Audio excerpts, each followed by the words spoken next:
Welcome to Jar Your Mind. My name is Joey, and today we are talking Your Emotions Can Kill or Cure You by Dr. Frederick Bailes. And I have that booklet right here, and I have not been able to find it online anywhere, so I wanted to read it to all of you today, which I'm going to do. But before that, I was learning about this gentleman myself, Science of Mind teacher, and I wanted just to read this quick thing and then I took a real keen interest when I learned this beginning sentence. So just a little biography real quick before we get started. Lived from 1889 to 1970, and this particular book was in 1950. Dr. Frederick Bailes was born into a family of pioneers in New Zealand and was educated to be a medical missionary. Just as he was completing his training, he was found to have diabetes, a so-called incurable condition which prevented him from entering his work. Shortly afterward, he came across the writing of Judge Thomas Troward and began to develop a philosophy for living which led to his complete recovery, long before the discovery of insulin. Later, as a student at a large London hospital, Dr. Bailes closely observed the mental factors which entered the recovery of patients and noticed that certain fundamental thought patterns invariably produced bodily reactions. By stimulating his patients' causative mental patterns toward healing, Dr. Bailes soon found remarkable results. And I have type 1 diabetes, so I found this quite fascinating that he was able to cure himself of diabetes by the power of his mind. I just love that, and got me even more interested in this man. And I want to real quickly too, he wrote a book called Your Mind Can Heal You, and that one you can find on Amazon. And I just thought the 7 principles that he goes over in are awesome, because they go into a lot about what we talk about here at Jar Your Mind and going within for power. And so real quick, I want to read this part. In his book, Your Mind Can Heal You, he gives a 7-step approach to spiritual mind treatment. It starts, he says, with the fundamental truth that the person for whom we are treating is a perfect idea in the mind of God, and our whole procedure during a treatment is intended to remove from our mind any idea or picture of imperfection or sickness. So you remove from your mind any idea or picture of imperfection or sickness. So it's all about imagination. And we talk a lot about Neville Goddard on this channel, and that your imagination is the gateway to God, and that is the gift that you're given, is your imagination. And he also gets into the teachings of Jesus in this book, but it's about how Jesus teaches how to live with faith in the understanding that with belief that things are possible. So it's just everything we talk about here, Jar Your Mind, so I can't wait to read it. But the 7 R's that he goes over are relaxation. We assume a position that assures physical relaxation and a quiet mind, right? Go within. Subconscious training. Guided meditation. Recognition. We recognize that we are not speaking into a void.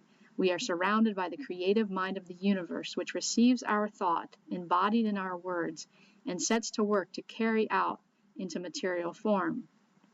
So this is kind of the difference between meditation and just no thought, which is very powerful, meditation, or actually going in with your imagination, guided imagery, for example, stuff we talk about here too, guided imagery or self-guided imagery, going within.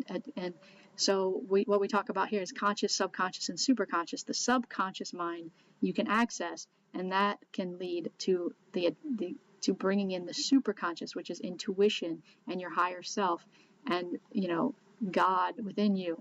And so the next one, recognition, then relationship. We consciously unify with the creative mind, capital C, capital M, creative mind, knowing that we ourselves, the person treated for, and this mind are all one.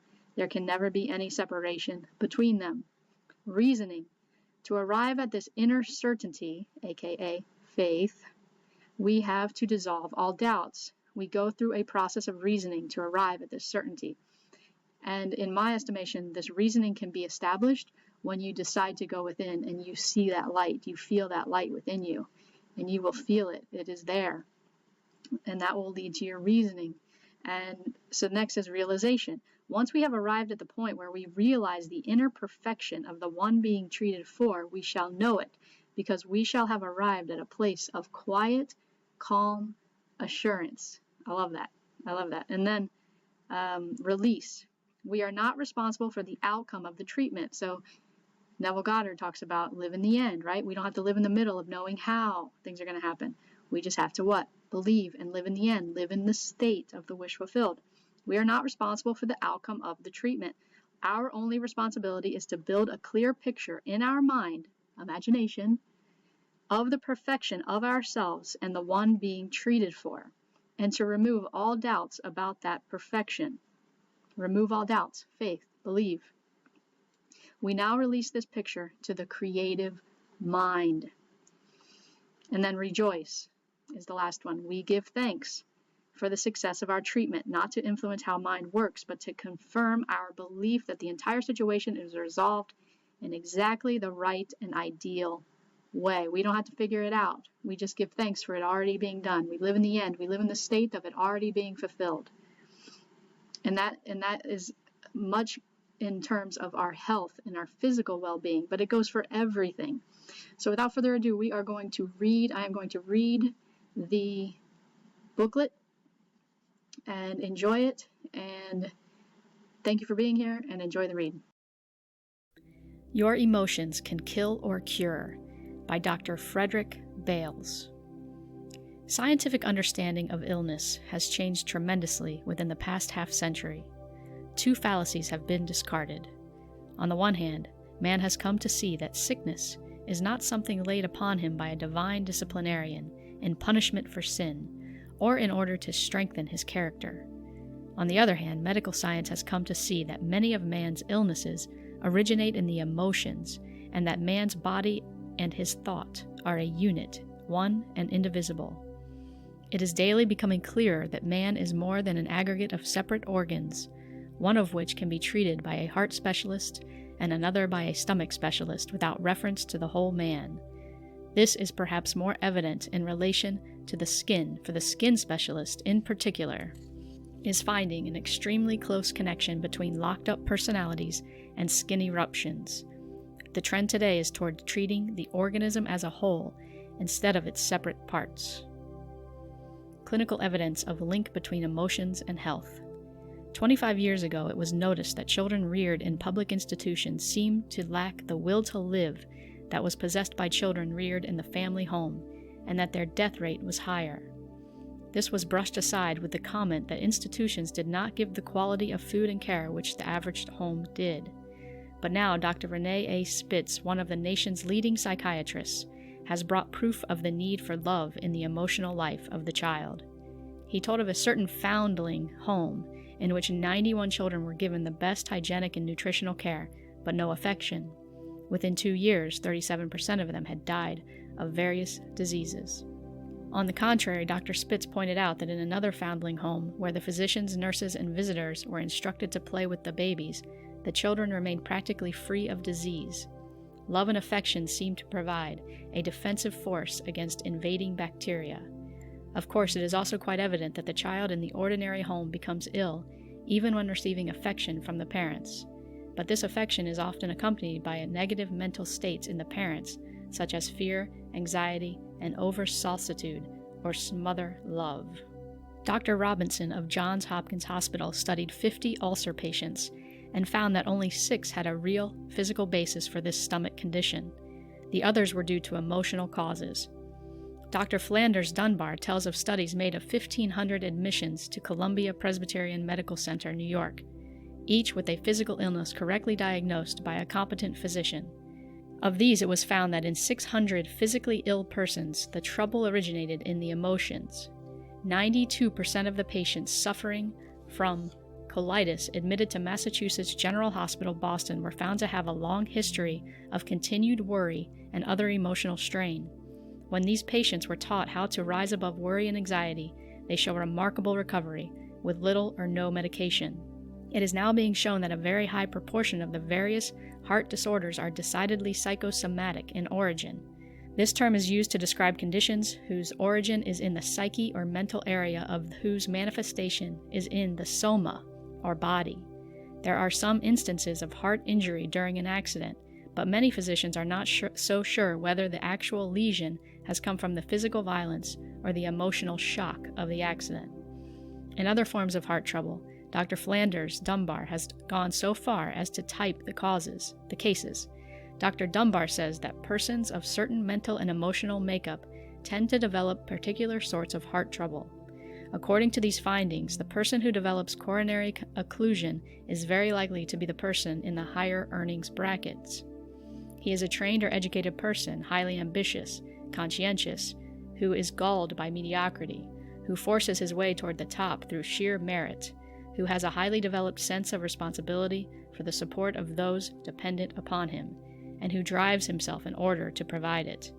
He is not afraid of competition, but welcomes it. The angina pectoris type is somewhat similar, except that as a rule he seeks a less competitive field. Perhaps he is not quite so much a fighter as the coronary type. The regular heart type has been classified as a child afraid of the dark. Perhaps the fears are vague and unnamed, more on the order of a chronic anxiety. The rheumatic heart, which might eventually prove to be a misnomer, shows up in the person classified as the prima donna type. He is the highly sensitive person who takes offense at things which others would pass by, who flounces out of the room in high dudgeon, who likes to be a big toad in a small puddle, and who dreads nothing so much as having his ego deflated. But does not the rheumatic heart come from rheumatism? Yes, but another individual who does not have these particular emotional responses to life seems to be immune to the same physical conditions if he is placed in them. Scientific delving into personalities has brought forth the fact that arthritis, which is just about as physical a condition as one could have, is in many cases directly traceable to thwarted ambition or disturbed emotions. In fact, the close connection between emotions and illness is becoming so well established that a recent copy of Kiplinger's magazine carried an article entitled "Does Your Mind Make You Sick?" It then goes on to cite instances in which conditions of an unquestioned physical nature were traced by understanding physicians to their emotional source and recovery effected. In one instance, a man, son of a successful father, had taken his own capital to another city and started in business. He was not a good businessman. He failed. He shrank from the idea of returning to his father and of being subjected to the latter's scorn. Soon he developed arthritis. No treatment helped until a far-sighted doctor found the emotional cause. Recent medical annals are filled with recoveries from such conditions when the patient is taught to understand how they have their origin. The treatment in this case is not revealed. It could quite easily have been that the doctor pointed out that the patient was not the business type. He might have been extremely artistic, or have had musical proficiency, or have had writing ability. There was no disgrace, therefore, because he had failed in business. Every one of us can do something better than anyone else can, because of our peculiar blend of inherited characteristics and our special training. His father might have signally failed in some activity in which the son was famous. Therefore, with the removal of the sense of shame and self-condemnation, or the fear of his father's condemnation, and the bolstering of his own feelings of adequacy and sufficiency to the point where he was no longer in a state of emotional turmoil, it is quite easy to see how his new mental state could become reflected in his physical organism. The magazine article cited another instance, that of a very successful man in his middle 30s who enjoyed good health but was greatly disturbed whenever he was assigned to take a business trip to another city some distance away. This emotional disturbance showed itself in a variety of physical symptoms of a distressing nature, and finally developed into a genuine heart condition. His physician discovered that the symptoms subsided after the trip had been made. This was the key to the problem. It seems that several years previously the young man had been sent out on an important business trip to the particular city, had dismally failed in his mission, and had become extremely distressed at his failure. Now, whenever he received orders to go out again, the memory of his previous failure and its accompanying pain revived. Buried in the deeper level of this emotional mind during his active business days, it had gradually faded in memory, an unpleasant experience as unpleasant experiences tend to do. But with the revival of the memory came the revival of the pain.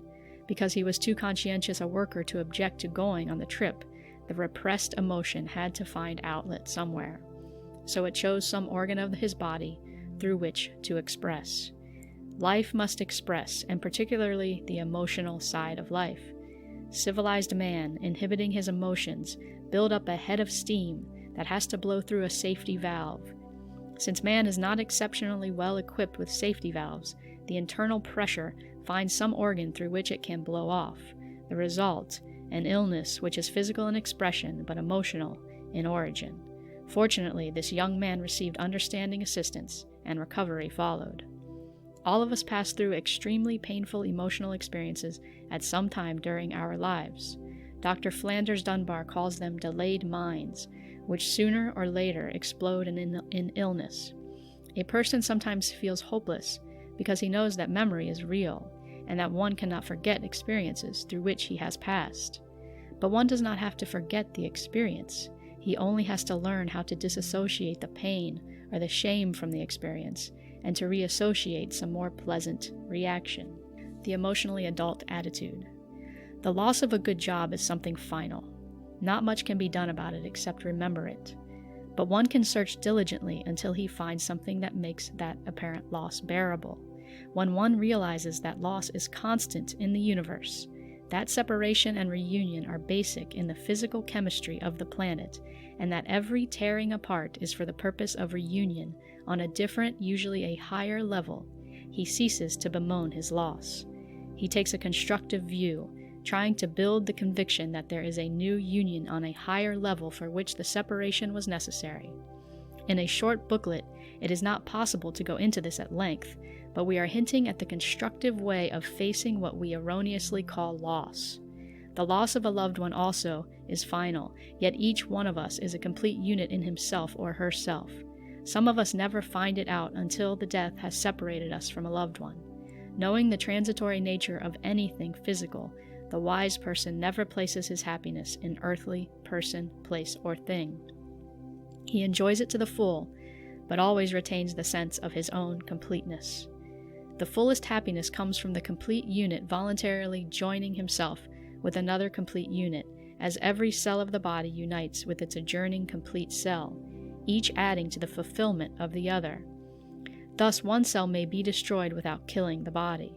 In fact, the healthiest form of government is that one in which each citizen, standing independently on his own feet and making his own way, unites with others of like outlook. Each adds to the other's completeness, whereas in any system of parasitism, each weakens the other, himself, and the nation. One of the most valuable lessons one can learn is that he was made to stand on his own feet, and the nature has endowed him with the necessary equipment to do so, but that as soon as he has accepted this responsibility for himself, he finds something else pouring into his life from unseen directions. For life is that way. It demands that we stand alone, then sees that we are never alone. No one can ever pour into another's experience any more than the person himself can draw. Emerson said that if all the good in the universe were poured over a man, all he could have of it would be that which became his by the right of consciousness. Others may furnish letters of introduction and wish us well, but we are on our own when it comes to making the sale or filling the job adequately. This is likewise true in regard to our emotions and health. No one but ourselves can draw inner peace in the integration of our own inner selves. Doctor or friend may point out the cause of the problem, but man walks in his own path and no one else can enter it, for it is the path of his inner creative center, his own thought. When a person realizes this, he becomes sturdy and vigorous. He becomes an individual in the truest sense of the word, for having made his choice to stand alone, he moves on to that richest experience of finding something from beyond man flowing into him. These newer currents of life can be sanctified by giving them a religious significance, or they can be kept on a level of mental explanation. It is a matter of choice. I prefer to believe that something greater than man enters into the picture, and that he is able to contact the spiritual forces flowing from whatever intelligence built both him and the universe. I find it hard to believe that the wisdom that built two fused reproductive cells into an intelligently functioning baby should then lose all interest in it.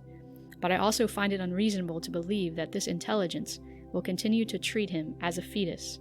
He is now a reasoning thinker, possessed of the power of choice.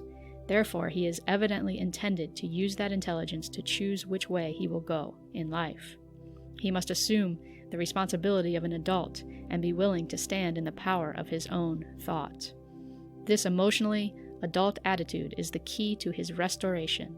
It is the coupling that fastens him to the source of a power far and away beyond that of the human will. It makes him put away childish attitudes, tantrums, fears, and hatreds, and accept the fact that he is on his own, completely adequate to meet life as it comes toward him. Self-sufficient with all the resourcefulness of life by virtue of the fact that he is continuously united with greater than human power. This power is God, in the simplest non-theological understanding of the term. The person who has thus established a suitable relationship to his source is thereby held in the grip of an idea which of itself has a stabilizing effect, and which tends to reestablish the inner harmony, which is the forerunner of physical well-being. Security, the basic need. Analysis of the various emotional states which cause illness or failure in business, in love, or in human relationships leads to the conclusion that insecurity in some form is the basic emotion. Insecurity seems to be the basic parent thought out of which are born such negatives as fear, worry, hate, suspicion, jealousy, envy, and anxiety, as well as many more. Above all else, man needs to feel secure. He marries for some external cause, but the basic reason is that he needs someone with whom he can feel secure out of the millions with whom he comes in contact during a lifetime. He thinks he battles for higher wages or larger profits. In reality, he battles for security. He thinks he wants the approbation of others. He wants to feel secure in their opinion. The ill person is never secure. He is not sure that he can eat everything without upsetting himself. He is not sure of his physician's ability to carry on his work, or to perform other physical activities. If he cannot work, his financial security is endangered. Illness threatens the ultimate security called life itself. Health and security are the Siamese twins which must go together. Thus, the expression is often heard, "Well, so long as I have my health, I'm not so bad off." This is the greatest blessing. I can always make more money. Thus, man expresses the human hunger for security. Too often, man has misjudged his deepest desire. He has thought that all his efforts were to be directed toward health, money, power, or love. In reality, these were only the tokens or the means through which his hunger for security was to be satisfied. The kingdom of heaven is the quiet assurance of security. A wise teacher knew that this comes first. He said, "Seek ye first the kingdom," the sense of security, "and all these things, wealth, food, etc., shall be added unto you."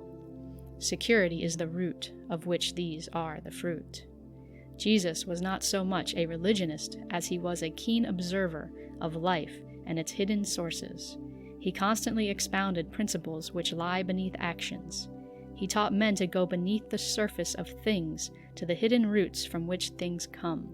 He taught, as modern psychiatry teaches, that man's difficulties lie within himself rather than in the actions of others, and that most of man's difficulties with others are precipitated within his own restless, undisciplined self. He taught that the development of a quiet, secure mind is the surest guarantee of outward progress, for it is the magnet which automatically attracts toward a person those things for which all humans hunger. The basis of security. But at one point he went further than the modern scientist is permitted to go. The science of mind parts company with the psychiatrist and goes with this great teacher at this point. And this point of departure is perhaps the secret of the tremendous healing influence that this philosophy plays in the physical body. He pointed out that great illimitable reaches, of which most men are but dimly aware, stretch out into the eternity that is all about us, that man is unconsciously in contact with an intelligence and a wisdom so vast and all-embracing that human intelligence is only a drop in the bucket compared to it. He depicted this intelligence as omniscient, omnipotent, and omnipresent. It contains all the knowledge there is or ever will be, and all of it is present at any point where any of it is. This is not theological, it is scientific. It has nothing to do with creeds or denominations. It is that which the scientist is trying to say in terms less blunt than we are using. But it is not the province of the scientist to talk of God or the power of God. By the very standards of his profession, he must stop short of defining God or his attributes. He must say, My studies and research make it plain to me that there is an intelligence manifested throughout the entire universe. What or who it is, I am not prepared to say, but I know that something is here. The philosophers of ancient Athens were confronted with the same difficulty. Aware of something they could not define, they set up an altar to the unknown God. The man responsible for the spread of Christianity into Europe, one of the best minds of that or any day, was not deterred by their agnosticism. Paul said, "This God whom ye worship without defining, him I declare unto you. He is not far from any one of us, for in him we live, move, and have our being." Modern man is like a blind child groping in the dark. He needs security most of all. He senses that there is something to which he can tie, which can give him the anchorage for which his soul, heart, mind, and emotions hunger. His inability to contact it brings about this horrible sense of insecurity. This leads him into a state of inner conflict, with its resultant frustrations, inner rages, and complexes. Thoughts are things. It is impossible for them to stay forever locked within. They, like murder, will out.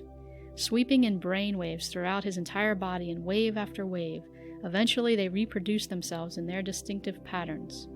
The tissues gradually take on the characteristics of the pattern. The doctor calls it arthritis, ulcer, high blood pressure, heart trouble, or something else. These are only physical names for emotional outlets. Healing comes when the inner man is healed. Otherwise, it is useless to doctor the effect. Each person's inner pattern is different from all others, for it is himself in his individual reaction to life. One finds himself with less ambition, lowered vitality, unclear thinking, muddled and confused. He makes a mistake and thinks it is because he is confused, but he is confused because he is insecure. No man is big enough to tie himself onto himself. He must tie to something vastly bigger, something with limitless potential. Man is insecure because he is separated. He needs that clear understanding of unity, reunion, restoration of contact with his source. This great teacher showed this when he told a simple story about a prodigal son. Foolish interpreters have thought this story was a warning against loose morals. It was a piece of the loftiest teaching ever given to mankind. The son had everything as long as he remained in the Father's house, which means union with his source. But wandering into a far country, he found nothing but misery. This grew out of insecurity. He regained both security and inner harmony when he made his way back to the Father's house. No one ever taught this principle better than Jesus did. He found his fellow men in misery, resigned to its inevitability in a dull, apathetic manner, or else blaming someone else for their woes. He showed them the only solution to their problems. A few saw it and took it. One difficulty is that whenever Jesus is mentioned, the average man becomes uncomfortable.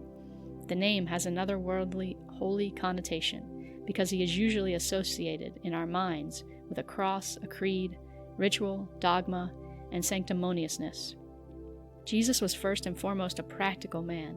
He knew that one's emotions can kill or cure, pauperize or make him prosperous, keep him in turmoil or bring him peace. He knew that man is not a body containing an elusive something called a soul, but that he is a mind inhabiting a body and a master of all that body's experiences. He knew that man is the invisible person with a temporary body in which he lives for the time he is on the physical earth and which enables him to get around upon it. He knew that when man understands himself from this point of view, he becomes the arbiter of his own destiny. Jesus seemed astounded that man could be so blind to his real nature and potentialities. He found them groping, crying, and pleading for freedom from their bondage. He said, "It's all within yourself. Both cause and effect are within you. The link between them is within you. The power to change your conditions is within you. The entire kingdom of heaven is within you. There is no need to look anywhere outside of yourself for the alteration, for there is no external emancipator." He tried to show them how to make the necessary alterations in their thinking. He tried to take their attention away from the magnitude of their difficulties to the greater magnitude of the healing power that already lay within them. He portrayed an infinite healing presence, which operates through every natural law yet above it. He let them know that this powerful presence is able to triumph over any condition, no matter how apparently hopeless. Then he brought forth the connection that would link them to this healing power. That link is faith. Constantly, he stressed this matter of faith, the connecting link between man and his desires, between man and God. His constant reiteration was, "It is done unto you as ye believe.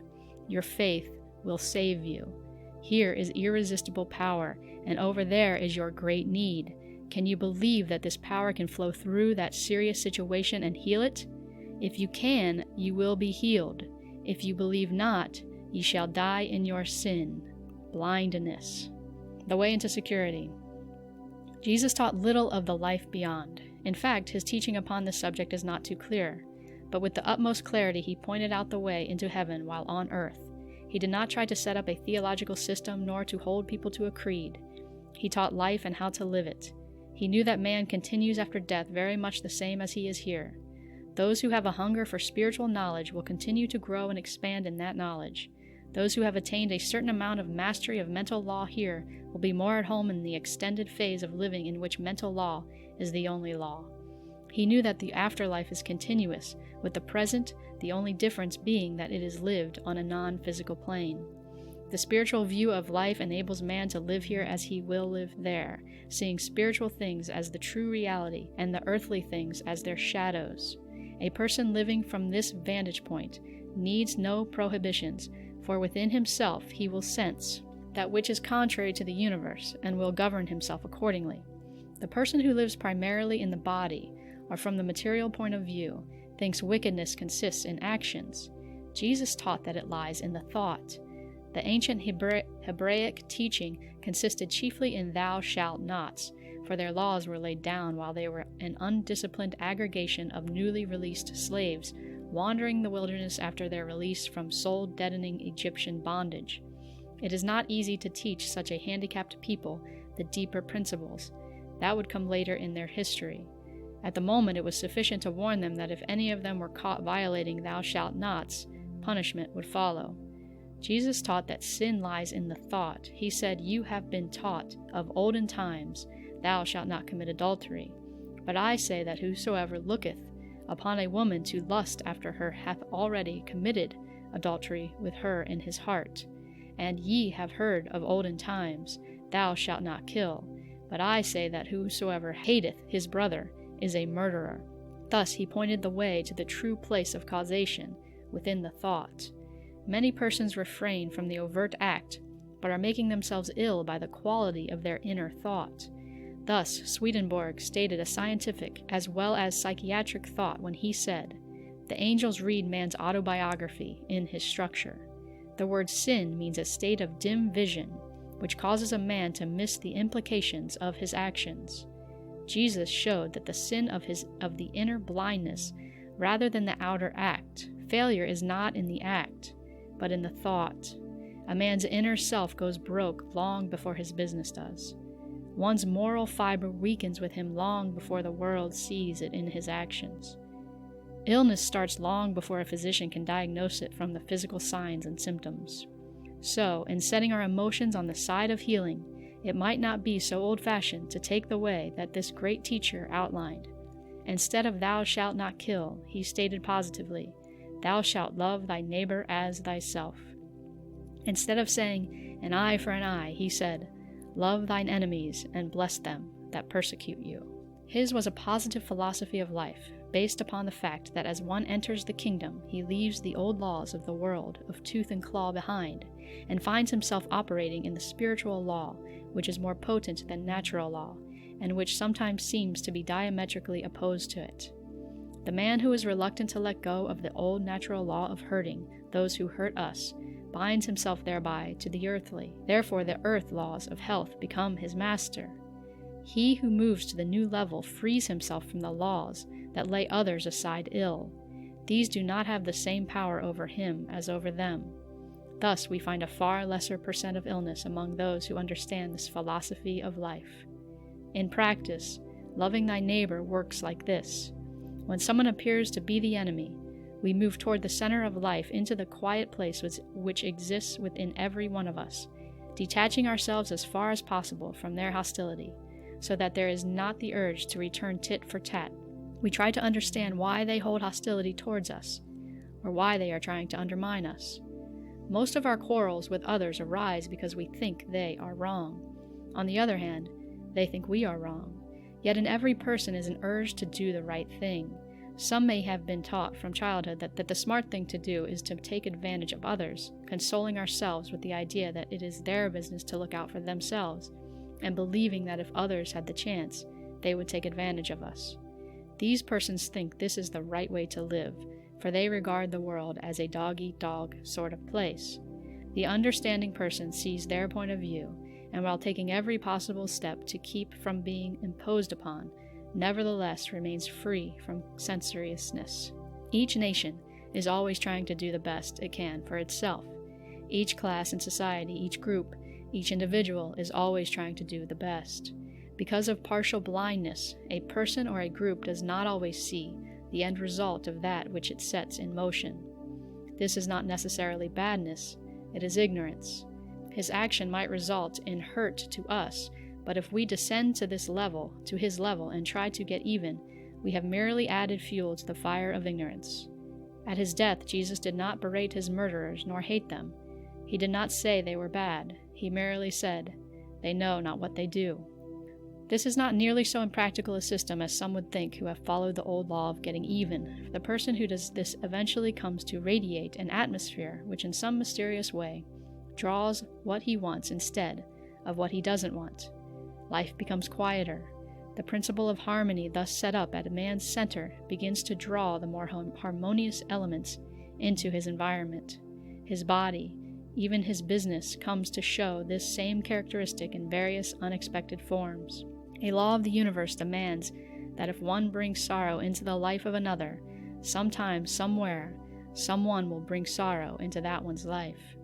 On the other hand, if we determine that we shall bring the good into the lives of others, this same law will demand that sometime, somewhere, someone will bring the good into our lives. This is all that Paul meant when he said, "Love is the fulfilling of the law." This attitude of unfailing goodwill toward others is in of itself a healing force. It is not merely a vaporous emotion that makes one feel good while expressing it. It is an actual force, and it has terrific healing impact upon the person exercising it. It is most practical in spite of anything this semi-blind person says. It is well if we can study and learn the actual techniques of treating illness in this way, but all the study is useless if love is absent. Whereas the person lacking in technique, but whose heart enfolds those he meets, is already on his way to becoming a healer of men. Naturally, this is a high ideal. None of us lives up to it completely, yet it holds the key to getting along with nations, classes, groups, family, business associates, and finally, with your own most difficult selves. The person who is at war with someone else was first at war with himself. He who comes to be at peace with himself is soon at peace with others. As we let the bitterness drop away, the rancor fade, the envy and jealousy be replaced by friendliness, we enter a new world in which it will soon become clearly evident that our emotions can cure us, where before they sought to kill us. A suggested treatment. A very general outline for treatment follows. Go quietly by yourself and say, "No one is in competition with me to take away anything that is mine. My job, my customers, my loved ones, my reputation, my success are all mine by right of consciousness. No one can possibly take from me that which is rightfully mine, even as I do not desire to take from anyone that which is rightfully his. All men seek their own, as I do mine. This infinite law now draws my own good to me through union with the source of all there is. Therefore I rest quietly. I allow the turbulence to die away. I absorb myself in the thought of infinite peace and quietness. I now believe that God touches me at the center of my being. I accept that touch, for from it my own quietness arises. This word that I now speak reverses the direction of my past thought. I let all the negative and destructive currents go by, for my thought now is directed only toward that which is positive and constructive. I confidently look toward the manifestation of my new thought trend in better health, better business, better relations with all with whom I am thrown in contact. I bless them and wish for them the same peace that is mine, the same growth and expansion. I try not to make this complicated. I keep it simple, merely trying to entertain the attitudes I think the infinite must hold, one of which is goodwill toward men. I think of all men as my friends and cooperators, and myself as their cooperator. I now speak this word, declaring that the one infinite healing presence operates perfectly in me. Nothing destructive can work within me, for only the perfect pattern of life can reproduce itself in and through my body. I release my belief in the power of anything to hold me without my consent. I declare my entire freedom, mental and physical, at this moment and through all the coming years, and it is so.